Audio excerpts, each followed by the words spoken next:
I had a live stream a couple of days ago. Live stream is literally an opportunity to go live, and you can see and have questions asked by subscribers and viewers in real time, live.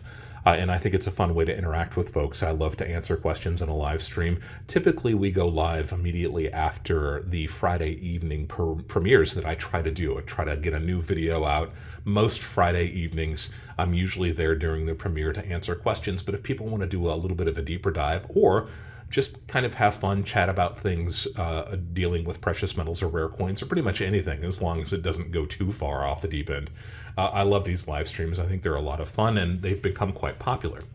So a couple of days ago, after my most recent video premiere, one of my subscribers asked a question in that live stream, and that's what this is going to be a response to. It's how to negotiate with dealers, or at least kind of the dub C techniques. These are the things that I've learned over 30 or 40 years of doing this. If you're new to the channel, I want to thank you for being with me here today. Hopefully you will also subscribe to the channel. Here's your opportunity. Down at the bottom of this video, you'll see a little ghostly image of my icon, my image from my YouTube channel. You can go ahead and click on that at any time, and it will allow you to subscribe to the channel. It doesn't cost anything to subscribe. It's just a way to kind of show appreciation and support to the guys out here making content. And if you are one of my returning subscribers, thank you guys as always. Nothing wrong with brushing up on techniques. Try to learn a little bit something every time you watch one of my videos. That's why I like to end them with ABL, always be learning. So Hickory asked, and Hickory is one of my overseas subscribers. I believe Hickory is based in Malaysia, and they were actually at a coin show and asked, I think, if I remember correctly, they were looking at buying American gold coins pre-33. I've done a couple of videos about those recently too. Put some links down below if you haven't seen them. But they asked, Dub C, do you have advice on how to negotiate a price with a dealer? And I kind of answered that question a little bit in the live stream, but I thought, this is an opportunity for just a really quick video on some of the techniques that I have found to be successful after 30 or 40 years of doing this, negotiating with dealers for either buying or selling things. I'll talk primarily about buying things, but really you can look at these techniques also when you are considering selling something. I think they are just as valid. So if you are going to be buying something, my best advice is to come in prepared if you're going to go physically into a coin shop. And the best way that I know how to do that is to look at previous auction closes. So I use several different kind of higher end auction companies, but I also use websites like eBay. I find it to be a really helpful tool, especially when you're analyzing what the market is doing at any second of the day. You can log in and see the various prices that are being asked for things.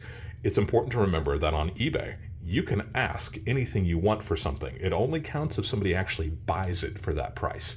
And fortunately, eBay allows you to search closed sales or auctions. So eBay is not just an auction site anymore. There are a lot of people who just sell something with a set price. So you're looking at how to find that information. Generally speaking, on the left side of the eBay screen, you might have to roll down really, really far, but you can see here it says to look at closed or completed auction or sold items. I like to look at the sold. I think that's appropriate. Sometimes people cancel an auction, and that's not really that important. You really want to find out what these pieces have sold for. So if you're going to do this, I think it's really important that you try to stick with something that is as close to what you are hoping to buy or sell as you possibly can.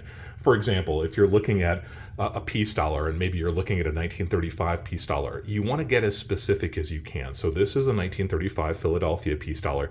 You can see this is a PCGS coin, and it's graded MS64. You also note that this piece is stickered by CAC, Coin Acceptance Corporation. All of this information, all of this data is really important. You want to get as close as possible. So you can enter that into eBay search fields to try to find the most recent sale of a 1935 Philadelphia peace dollar, PCGS MS64 with a green CAC sticker. It's as specific as you want it to be. Just understand that there may not have been any recent sales of a coin that is that specific.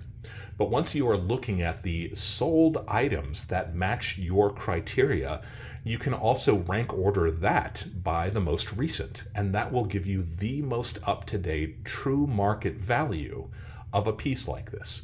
And that is an invaluable resource to use. Now you have to remember that The more specific you can get, the better. If you can't get that specific, then you're looking at kind of broader terms, and it may not help you quite as much. Also, keep in mind that sales tend to be local. So if you are based in rural Nebraska, a recent auction closing in downtown Manhattan may not apply to you quite as directly, but it will still give you a pretty good idea of what the actual sales, the actual market is doing at any given time. So this is one of the most powerful tools that you can use. I'm a big fan of jotting stuff down. If you've got a notepad or if you've got a cell phone app that will let you take notes and take it into your dealer, you don't want to necessarily show this to a dealer, right? You don't want to be in a position where you are trying to prove something by showing some other auction close. That's a little bit on the rude side. But if you're just keeping that information in your mind or on a notepad, at least you know what the actual most recent market is doing for the piece that you're looking to buy or even sell. It applies just as easily.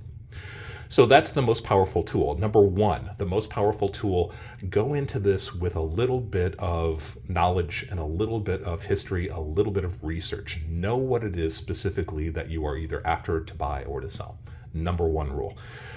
Beyond that, the things that I have found to be successful, and I've mentioned some of these before, but why not have it in a little bit more of a concise and shorter video? Number one, number two, be polite. This is really easy, especially if you are nervous around people. If you're talking about something that's going to be kind of an expensive thing to buy or sell, we tend to get a little bit nervous, and when that happens, sometimes maybe we're not as polite as we should be. You're never going to make a mistake by being polite to somebody. And there are dealers who have a reputation with being really hard or really difficult to deal with. They may be a little bit gruff. I like to keep in mind that these are real people also who have real concerns. Are they going to make payroll this month? Are they going to make enough money to make their rent payment? Be polite. It doesn't hurt, and I have found that it was incredibly helpful. So be nice, be friendly, right? Smile. It doesn't hurt to be a nice person. Also, if there are lots of people in the shop, when you have to actually go into the shop, take a look at it, decide if you are maybe going to be a little bit of a burden to the dealer if they've got 3 or 4 other customers in front of you. Try to come back at another time if you possibly can. These are just kind of basic rules of being nice, the proper etiquette in a coin shop. It will help you. That's really kind of the second of those 2 rules, right? First one, be informed. Second one, be polite. Third one, don't offer an insulting bid. At the same time, don't accept an insulting bid.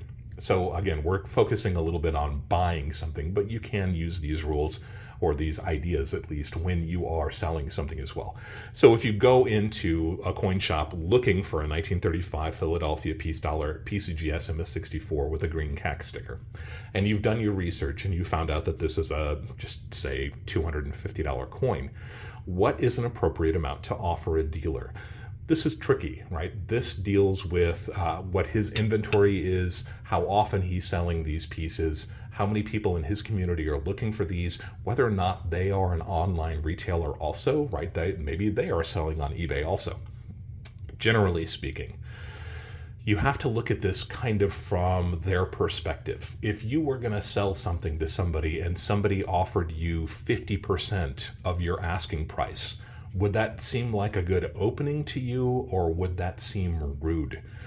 To me, that seems rude. This is a professional. This is somebody who does this all day long, and they know what their price is. Somebody offering 50% of a $250 coin is borderline rude. And if somebody were to offer something like that to me, or make an offer like that to me, I have in the past just shut them down. I don't want to deal with somebody who's going to make these kinds of deals in a real world situation. I find that they are not being sincere, and it's just a waste of your time. So what is a good amount?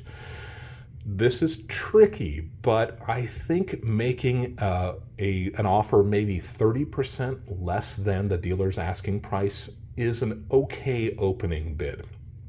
You don't necessarily think that the dealer is going to agree to it. If they do, that's fine. But generally speaking, what you are saying is you are open to negotiation. So if the dealer has this for $250 and you offer it at 30% less than $250, maybe they will come back and say 20% less. And you're still in a pretty good position so long as you have done your research before you go into the shop and you think that this is probably a pretty fair price to pay for something. The worst they can say, if you are being sincere, right? If you are making a legitimate offer that's not some kind of a crazy lowball offer, the worst they can say is no.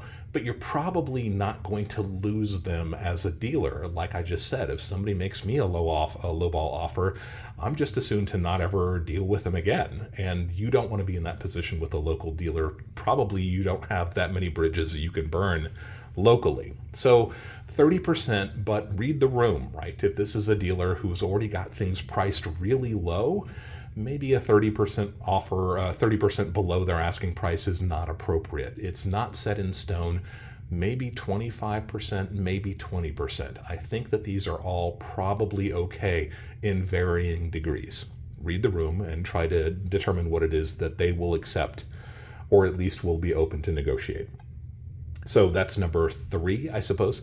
Don't offer a bid that is insulting to the dealer. Number 4, and this is an important one. If you have come to an agreement, if the dealer says, yes, I will take 25% less than my price on this beautiful coin, be prepared to actually go through with that purchase. Don't waste their time. Take cash with you if you are buying and if it is safe to do so. We're talking about sometimes a large amount of money, but in my experience, money talks. If it's safe for you to have cash with you in this type of environment, if they accept your offer, pay them cash and walk out of the store with a smile on your face. You are going to be seen by the dealer as somebody who lives up to their obligations, which is kind of what you have here, right? You've negotiated a price. It's time to put your money where your mouth is and actually pay for that item. The same thing is true as when you are selling something. If the dealer offers you 30% less than maybe what you were expecting, or the ballpark of the area that you were thinking, and you can get them up to maybe 10 or 15% less than what you were really hoping for, if that makes sense for you, accept their offer, take their money. You have made not just a sale or a purchase, you have shown that dealer that you are somebody who is standing up and being a stand-up person and actually going through with this purchase or this sale. And that is really important, because the next couple of tips are kind of bonus tips that I have used over the years, and all of this feeds into that. Be consistent. Here's another one. I don't really want to necessarily include it with those other kind of Dubsey's techniques, but be consistent. Try to go to these shops as often as you can. That shows that you are a repeat customer. Don't be a burden, right? Don't show up every single day and plop down on a chair and sit there for an hour, especially if you're not purchasing anything. But if you're after something that's kind of specific, and we'll come back to that in just a second, don't be afraid to go to a local shop once a week or maybe a couple times a month, whatever you feel is appropriate for you to stop by. Show that you're interested, show that you're still there. And then the next thing is to be thoughtful. And this can be something that you can ignore if you're just not that kind of a warm person, a warm, touchy-feely kind of person. But if you can, take note of your dealer's shop. You know, if your dealer is one person who works by themselves and you know that they're going to be kind of locked in place over the lunch hour, maybe bring them a burger once in a while. If it's not going to cost you too much, if you're grabbing lunch anyway, it's a nice thing to do, right? It's a thoughtful thing to do. If you know that that dealer has a pet, maybe once in a while bring in a pet treat. You know, it doesn't have to be much, but it shows that you are interested in this person as a person and not just a source to buy coins or precious metals. So this is a little bit more tricky. Again, check down below if anybody else has any advice that they've used, if there's any other examples that you can think of where you've done something kind of above and beyond just to be a friendly person. It will pay you in dividends. Plus, it's just a nice thing to do, right? Making the world just a little bit of a nicer place to be in. And then maybe the last thing that I can think of that will help you help your dealer, kind of a two-tiered thing here, is if you are after something very specific, let your dealer know. Maybe they don't have the 1935 Philadelphia Peace Dollar, MS-64 PCGS and CAC, but maybe one's going to walk in next week. So if you let your dealer know as specifically as you can what you are after, maybe that dealer doesn't think that he's got a buyer for this piece. And if it walks in and he doesn't feel like putting out the money because he knows he's not going to be able to sell it anytime soon, then that dollar might walk out the door when the person comes in to sell it. But if they know that you are after something like that, maybe they will buy it and put it aside for you. And that is the best way to really build a good collection, whether it's coins or precious metals. You've got to let your dealers know what you're after. They're not mind readers. But if they can find something for you, that's going to show them that you are a sincere and a serious buyer or seller, if this is maybe the other side of the coin. They are going to take that a little bit more seriously. They're going to buy something, put it aside. But again, if they do something like that for you, you need to make sure that you are actually buying this item from them. Otherwise, they're spending money that they shouldn't have to put something aside for you. That's not going to ingratiate you to these dealers. Ask them, tell them what it is that you're after. Be friendly, tell them what it is that you're looking for. It will help you in the long run. And then, because I said that was a little bit of a two-tiered approach, if there is any way that you can drive business to this dealer within reason, without exposing yourself as a stacker or a collector, if somebody in your family or somebody you know, a relative or coworker, maybe they have an estate and they've inherited a big a sterling silver dinner set that they have no intention of ever using, and they ask you, or if they are looking for suggestions, where can I sell something like this? Maybe you can mention this dealer's name. If you are helping your dealer build their clientele and helping them become successful, and it doesn't hurt to say, if you do take this bunch of jewelry that you got from a great aunt or the sterling silver dinner set that you have no interest in buying, let them know where this dealer is, what this dealer's phone number is. Make sure that they tell them, oh, so-and-so sent me. That's why you use that phrase in the first place. You're letting the dealer know that this is somebody that you know, and that means that they're hopefully going to take care of these people the right way. But you're also showing the dealer that you are trying to help them build their clientele, build their base. And that will do wonders for you. The better off your dealer is, the more successful your dealer is, the more successful you're going to be with the collections that you have through this dealer.